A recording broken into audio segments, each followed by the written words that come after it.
Chapter 1. Pourquoi Paris? Thousands of young Americans were flocking to Europe after World War II, and I joined the throng.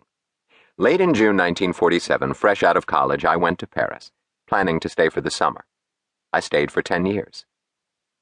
Pourquoi Paris? Its name alone was magic. The city, the legendary Ville Lumière, promised something for everyone: beauty, sophistication, culture, cuisine, sex, escape, and that indefinable called ambience. When good Americans die, they go to Paris, ran Oscar Wilde's oft-quoted quip. That was certainly not my purpose in going there, but then, what was it? Perhaps simply Paris. Modern European history and literature had been my major at Harvard, and my courses on France had acquainted me with the Ancien Régime and the Enlightenment, the Revolution, the Napoleonic era, the Third Republic, and most recently, the valiant resistance during the German occupation. I had grappled with the works of Molière, Racine, Descartes, Voltaire, and les philosophes, Hugo, Flaubert, Stendhal, Balzac, Maupassant, Baudelaire, Verlaine, Rimbaud, Zola, Gide, Proust, and post-war intellectuals like Jean-Paul Sartre, Simone de Beauvoir, and Albert Camus. Dabbling in art, it left me with some notions about Monet, Manet, Degas, Van Gogh, Toulouse-Lautrec, Picasso, Braque, and the Surrealists and Dadaists. I'd been enchanted by such French film classics as La Grande Illusion, La Femme du Boulanger, and Les Enfants du Paradis, and knew the songs of Maurice Chevalier and Charles Trenet by heart.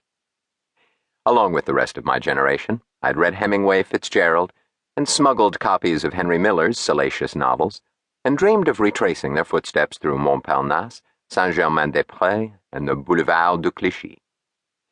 I was further gulled by the real or exaggerated recollections of GIs and their doughboy fathers of compliant French women, the eternal Mademoiselle from Armentières. Air travel then was expensive, and most of us crossed the Atlantic by ship, usually third class. My friend and fellow Harvard Crimson editor Anthony Lewis, the future New York Times columnist, wangled us passage for $50 each aboard a coal freighter bound for Le Havre. I stuffed some clothes and a supply of camels into a rucksack and my old army duffel bag, and we sailed from Baltimore. We had been at sea for a week, idly reading and playing chess, when a radiogram advised the captain that a strike had paralyzed Le Havre and ordered the ship to Rotterdam. Both German and Allied bombing had leveled the city. I had served during the war in India and China, agricultural lands that were spared such destruction, and the scene as we docked stunned me.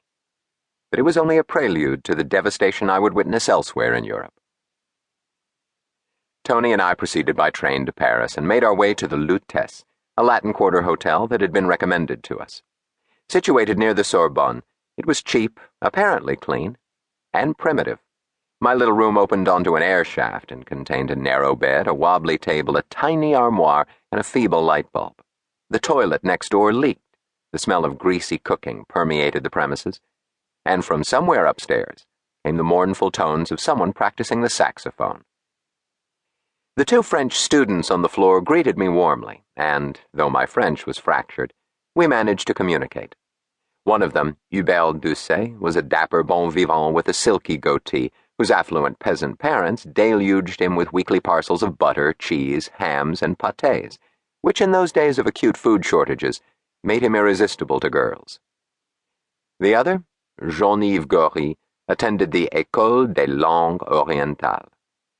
The son of Pied Noir, the label for French residents of Algeria, he would sit up into the wee hours of the morning assiduously memorizing Chinese ideographs by inscribing them into a notebook with deft strokes of a brush pen. We kept in contact over the years ahead. Eventually he married a Chinese woman, entered the diplomatic corps, and rose to the rank of ambassador. Adjusting to the district, I found a black marketeer who exchanged my dollars for francs at twice the legal rate. Like other student hotels, the Lutèce lacked bathrooms, and my new friends pointed out the public baths, which operated from Thursday afternoon through Sunday morning and charged a nominal fee. Entire families would file in, carrying their own soap and towels. Some shared the same tub. For the rest of the week, they depended on eau de cologne. When my camels ran out, I switched to Gauloise.